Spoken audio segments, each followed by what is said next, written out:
Salut à toutes et à tous et bienvenue sur la chaîne Malo Cycling pour une nouvelle vidéo. Et aujourd'hui on se retrouve pour analyser le dernier des 5 monuments cyclistes de la saison.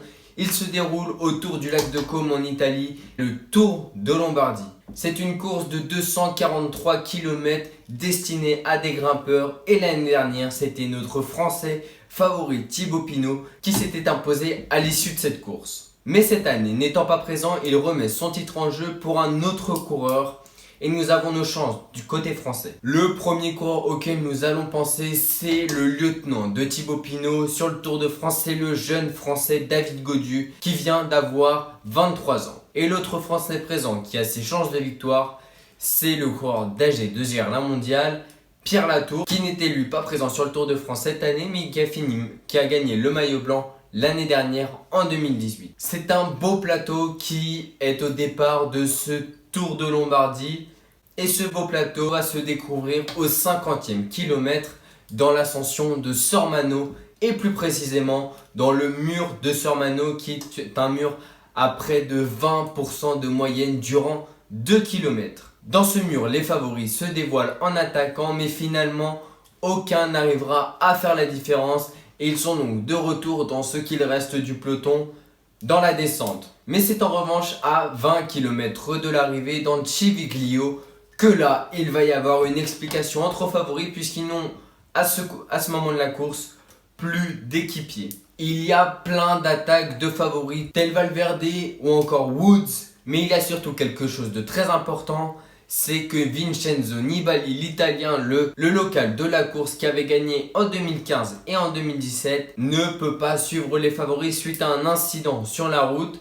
Il est donc contraint de laisser les autres favoris comme Primož Roglič, David Gaudu s'expliquer entre eux. Dans ce groupe, on peut repérer un coureur très actif, c'est Pierre Latour, le français d'AG2R la mondiale, qui ne cesse d'attaquer. Il est vraiment très excité et a envie de faire la différence dans cette ascension de Civiglio. Mais c'est finalement à 18 km de l'arrivée, toujours dans cette ascension, que le favori va réussir à s'extraire.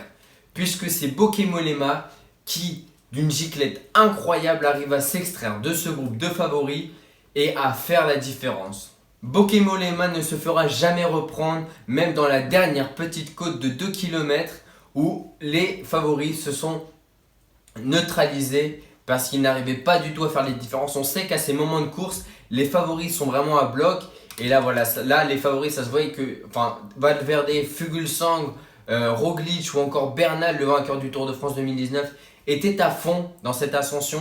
Il n'arrivait pas à faire la différence. Bauke Mollema lui a très bien géré son effort et a su arriver en vainqueur tout seul à Como pour s'offrir sa deuxième grande classique et son premier monument de sa carrière à 32 ans. Le néerlandais n'avait encore jamais gagné de monument malgré des courses incroyables et des performances souvent remarquables sur les grands tours avec régulièrement des top 5 ou des top 10 sur tous les grands tours. Et cette année, en 2019, le 12 octobre, il a réussi à s'offrir ce premier monument qui est grandiose pour lui. Il était en pleurs à l'arrivée parce qu'il n'y croyait absolument pas, lui, le néerlandais de 32 ans. Et c'est ensuite un sprint qui s'est joué sur la dernière ligne droite entre Valverde, Egan Bernal et Jakob Fuglsang. Valverde a réussi à terminer premier de ce groupe et le deuxième du groupe c'est Egan Bernal. Donc c'est un podium inédit avec en première place Bauke Mollema, en deuxième place Valverde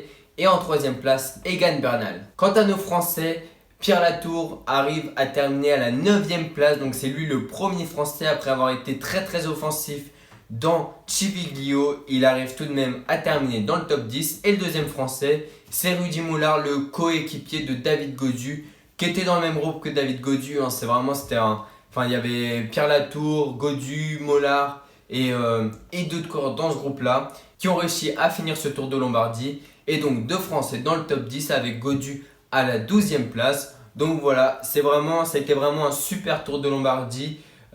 Très offensif de la part des coureurs, même si voilà, c'est une course qui est toujours très difficile. Il y a énormément de dénivelé positif avec souvent des gros pourcentages. Et puis c'est la fin de saison aussi, donc les coureurs sont épuisés déjà de de toute la saison qu'ils ont fait, surtout s'ils ont réalisé des grands tours. Donc voilà, donc c'est une prestation remarquable de leur part. Et bravo à Bauke Mollema qui s'offre après la Classica San Sebastian son premier monument, le Tour de Lombardie 2019. Voilà, c'était la dernière analyse de course de cette année 2019. On reprendra l'année prochaine pour les analyses de course, des classiques, des monuments, des grands tours. Moi je vous retrouve sinon pour analyser le parcours du Tour de France qui sera dévoilé d'ici peu. Et je vais continuer mes sorties sur les rallyes.